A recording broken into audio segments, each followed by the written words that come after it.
François Roland Truffaut, February 6, 1932, October 21, 1984, was a French film director, screenwriter, producer, actor, and film critic, as well as one of the founders of the French New Wave.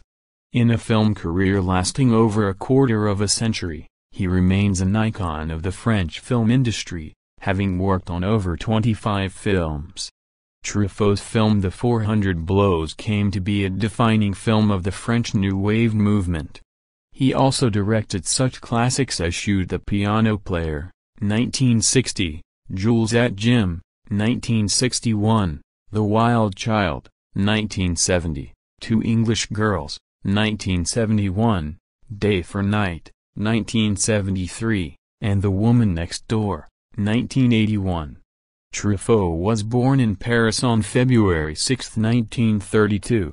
His mother was Jeanine de Montferrer and his mother's future husband, Roland Truffaut, accepted him as an adopted son and gave him his surname. He was passed around to live with various nannies and his grandmother for a number of years. It was his grandmother who instilled in him her love of books and music. He lived with his grandmother until her death when Truffaut was 8 years old. It was only after his grandmother's death that he lived with his parents for the first time.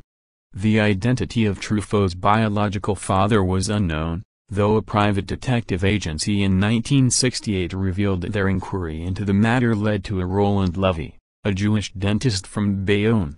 Truffaut's mother's family disputed the findings, but Truffaut himself believed and embraced them. Truffaut would often stay with friends and try to be out of the house as much as possible. His best friend throughout his youth and until his death was Robert Lacanet, who was the inspiration for the character René Biggy in The 400 Blows and would work as an assistant on some of Truffaut's films. It was the cinema that offered him the greatest escape from an unsatisfying home life.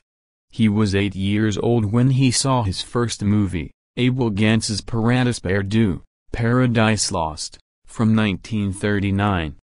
It was there that his obsession began. He frequently played truant from school and would sneak into theaters because he didn't have enough money for admission.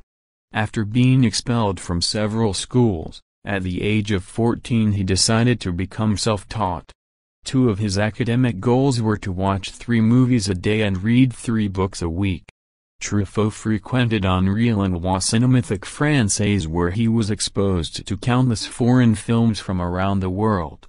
It was here that he became familiar with American cinema and directors such as John Ford, Howard Hawks and Nicholas Ray, as well as those of British director Alfred Hitchcock. In July 1983, Truffaut rented France Gall and Michel Berger's house outside Honfleur, Normandy, composing for Philippe Labro's film, Rive Droite, Rive Gauche, when he had a first stroke and was diagnosed with a brain tumor. He was expected to attend his friend Milos Forman's Amadeus premiere when he died on October 21, 1984, aged 52, at the American Hospital in Neuilly-sur-Seine in France. At the time of his death, he still had numerous films in preparation. His goal was to make 30 films and then retire to write books for his remaining days. He was 5 films short of his personal goal. He is buried in Paris Montmartre Cemetery.